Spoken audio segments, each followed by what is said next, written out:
শিক্ষক মণ্ডলী, অভিভাবকবৃন্দ, শিক্ষার্থী যারাই দেখছেন তাদেরকে স্বাগত জানাচ্ছি। আমরা জানি 2024 সালের বার্ষিক পরীক্ষা ডিসেম্বর মাসের প্রথম সপ্তাহে অনুষ্ঠিত হবে। তো 2024 সালের যে বার্ষিক পরীক্ষাটি হবে, পরীক্ষাটির বই থাকবে বর্তমান যে বইগুলো আছে সেই বইগুলো, আর নিয়ম হবে 2012 সালের কারিকুলামের আলোকে। অর্থাৎ বই থাকবে যে বর্তমান বই যেগুলো এখন শিক্ষার্থীর হাতে আছে সেই বইগুলো, আর পরীক্ষা হবে 2012 সালের যে কারিকুলাম ছিল ওই কারিকুলামের আলোকে। তো ওই কারিকুলামের আগে যে ধরনের প্রশ্ন হতে পারে ওই নমুনা প্রশ্নগুলো দেখাচ্ছি আজকে। এখন আপনাদেরকে দেখাচ্ছি ষষ্ঠ শ্রেণীর গণিতের সংক্ষিপ্ত প্রশ্ন, বড় প্রশ্ন যেগুলো আসতে পারে। আমরা মোটামুটিভাবে বই সহ বিভিন্ন ধরনের বই বিচার বিশ্লেষণ করে প্রশ্নগুলো দিয়েছি। আশা করছি এই বিষয়গুলা আমরা প্রত্যেকটা বিষয় থেকে 4-5টা করে প্রশ্ন তৈরি করে দেব। এই 4-5টা প্রশ্ন যদি শিক্ষার্থীরা ভালো করে অনুশীলন করে, আমার বিশ্বাস এখান থেকে প্রশ্ন শিউর আসবে।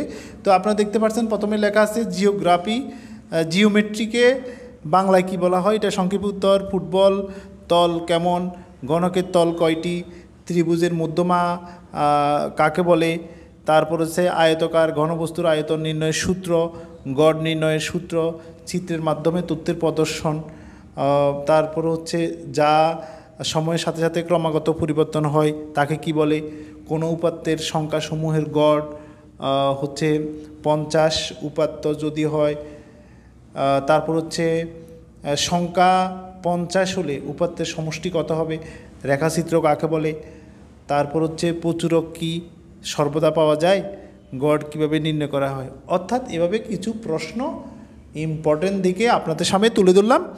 এগুলো মোটামুটি পরীক্ষার জন্য ইম্পর্টেন্ট আছে। এটা হচ্ছে সংক্ষিপ্ত প্রশ্ন। আমরা এরকম 4-5টি প্রশ্ন দেব। আমি শিওর এই 4-5টি প্রশ্ন যদি কোনো শিক্ষার্থী ভালোভাবে অনুশীলন করে তাহলে শিওর সে পরীক্ষায় ভালো মার্কস অর্জন করতে পারবে। এটা হচ্ছে বড় প্রশ্ন বা সৃজনশীল আকারে প্রশ্ন থাকবে। লেখা আছে নিচের 20 জন শ্রমিকের সাপ্তাহিক সঞ্চয়ের টাকা দেওয়া হলো। এখানে মোটামুটি 20 জনের সঞ্চয়ের টাকা দেওয়া আছে। কত বলা আছে, উপাত্তগুলো মানের ঊর্ধ্বক্রমে সাজাও, উপাত্তগুলোর মধ্যক নির্ণয় করো, তারপর আছে শ্রমিকের সাপ্তাহিক সঞ্চয়ের গড় নির্ণয় করো। অর্থাৎ মধ্যক, গড় আর হচ্ছে ঊর্ধ্বক্রমে সাজানো। এটা হচ্ছে পরিসংখ্যান অধ্যায়ে। আচ্ছা, তারপরে হচ্ছে 70 মিটার দৈর্ঘ্য 60 মিটার প্রস্থ বিশিষ্ট একটি আয়তকার মাঠের ঠিক মাঝখানে আড়াআড়িভাবে 4 মিটার প্রশস্ত 2টি রাস্তা আছে। ক হচ্ছে মাঠটির ক্ষেত্রফল নির্ণয় করো, রাস্তা দুইটির মোট ক্ষেত্রফল কত, তারপর হচ্ছে প্রতি মিটার 25 টাকা ধরে মাঠটির চারিদিকে বেড়া দিতে মোট কত টাকা খরচ হবে। এটা হচ্ছে বড় প্রশ্ন। এগুলো হচ্ছে বড় নমুনা প্রশ্ন।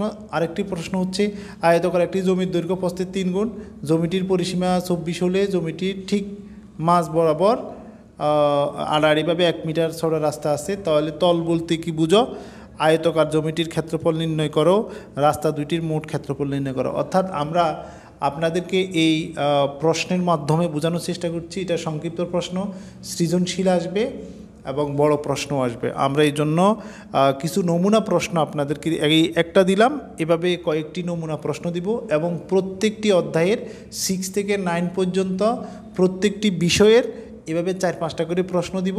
তো আশা করছি শিক্ষার্থী তোমরা যারা দেখছো তারা যদি অনুশীলন করো, আমার বিশ্বাস তোমরা অনেক অনেক ভালো মার্কস পাবে। এবং আমার ভিডিওকে কন্টিনিউ যদি তোমার ভালো লাগে তাহলে অবশ্যই আমার চ্যানেলটিকে সাবস্ক্রাইব করবে। তোমাদেরকে অনেক ধন্যবাদ।